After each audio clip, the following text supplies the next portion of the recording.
Senhor presidente, deputados e deputadas, nesse dia 31 de março de 2021, é preciso falar de democracia. É incontornável falar de democracia. É imprescindível que a democracia exerça os seus deveres. Nesse dia 31 de março, é preciso falar de democracia, porque é preciso aprender definitivamente a grande lição da história. Ditadura, nunca mais.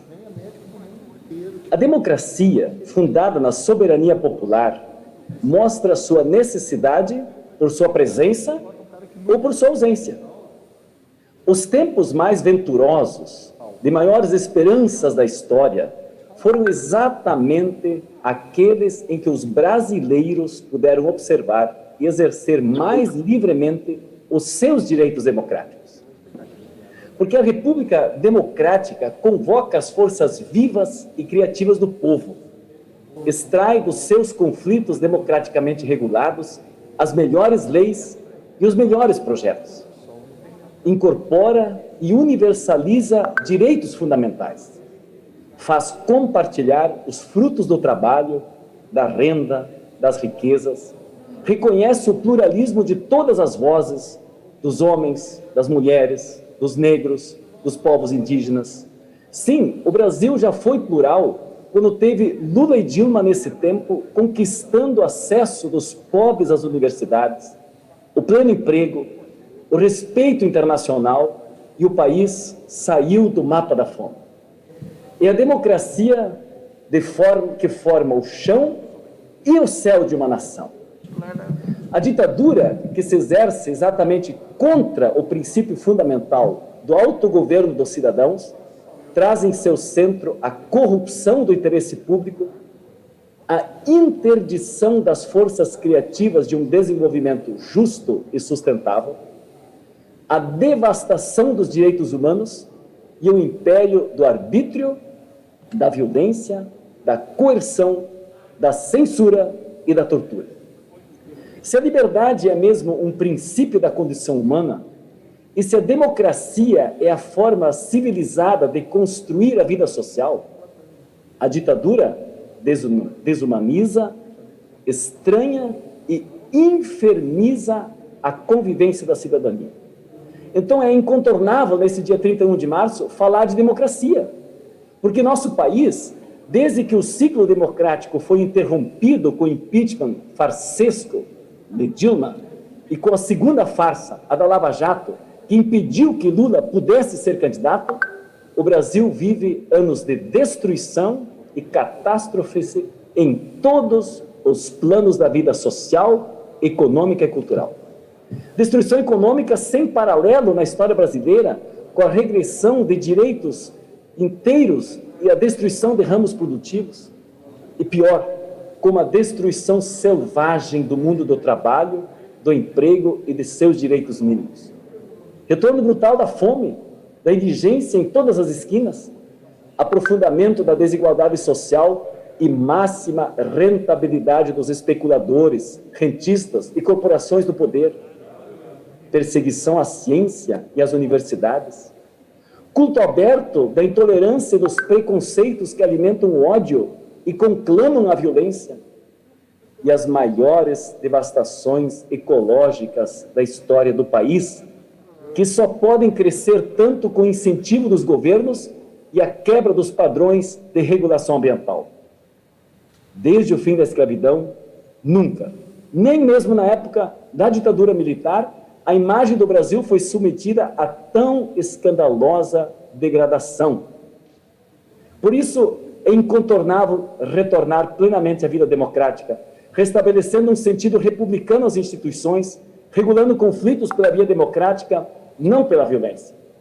O pluralismo político da vida brasileira não se pode submeter à intolerância do tipo fascista que persegue pela via da execração, o extermínio de seus adversários. O Brasil precisa reorganizar os fundamentos e as bases de sua cultura democrática, da formação e do exercício do poder. Aquele que hoje ocupa, de forma infame e viola sem parar os mínimos procedimentos democráticos, gestou, com seu reiterado negacionismo científico, a maior e a mais devastadora crise sanitária da história do Brasil. Construiu metodicamente esse cenário que arrisca ser uma das maiores catástrofes da humanidade nesse século XXI. Contra todas as evidências da ciência, propagou um verdadeiro manual contra as regras mínimas de prevenção à pandemia, interrompeu a garantia de um auxílio emergencial para viabilizar o isolamento social, militarizou o Ministério da Saúde, submetendo um general do Exército Brasileiro ao seu mais vexaminoso e degradado papel, o de gerir a escalada fatal do morticínio.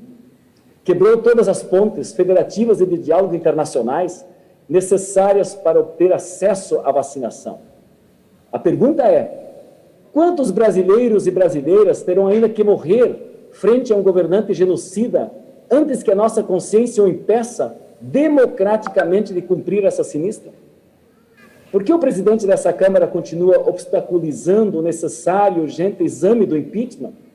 Agora, este presidente que ocupa de forma grotesca a presidência da República, o cargo de presidente, busca adeptos para uma solução que força a crise do seu governo, ao derretimento da sua popularidade, a perda de apoio crescente do grupo de grandes ricos do país e a crítica retardatária, mas incisiva das grandes empresas de mídia que apoiaram a sua eleição.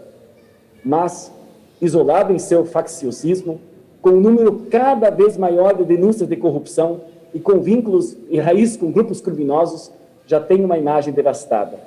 Sim, o mito está nu e cheira a morte. Com Bolsonaro, a sociedade brasileira não consegue mais respirar. Mas a sociedade brasileira não quer a morte, quer vacina já, quer auxílio emergencial já, quer medidas de isolamento social que interrompam a estatística mortal. Por isso, é preciso, mais do que nunca, que a democracia faça valer os seus direitos. E emana do povo o direito de dizer o que quer e quer viver, e de dizer basta a quem tenta interditá-lo, a quem tenta matá-lo. Por isso nós dizemos, fora Bolsonaro. E eu quero constatar, por fim, o desastre vivido pelo Brasil nesse 31 de março. Chegamos hoje no 65º pedido de impeachment de Jair Bolsonaro. 65 pedidos de afastamento, senhores e senhoras. 65. E qual é o novo crime? A tentativa de usar as Forças Armadas, corrompendo sua função constitucional. As Forças Armadas devem defender a nação, defender o povo, o país, sua soberania, e não proteger politicamente um governo incompetente e genocida. É por isso que os nossos partidos de oposição, de minoria, no Congresso, na Câmara, no Senado, estão protocolando hoje o 65º pedido de impeachment do presidente Jair Bolsonaro. Por isso nós dissemos, nesse dia 31 de março, ditadura nunca mais. Lutemos sim pela democracia. Obrigado, presidente. Senhor presidente, obrigado, deputado.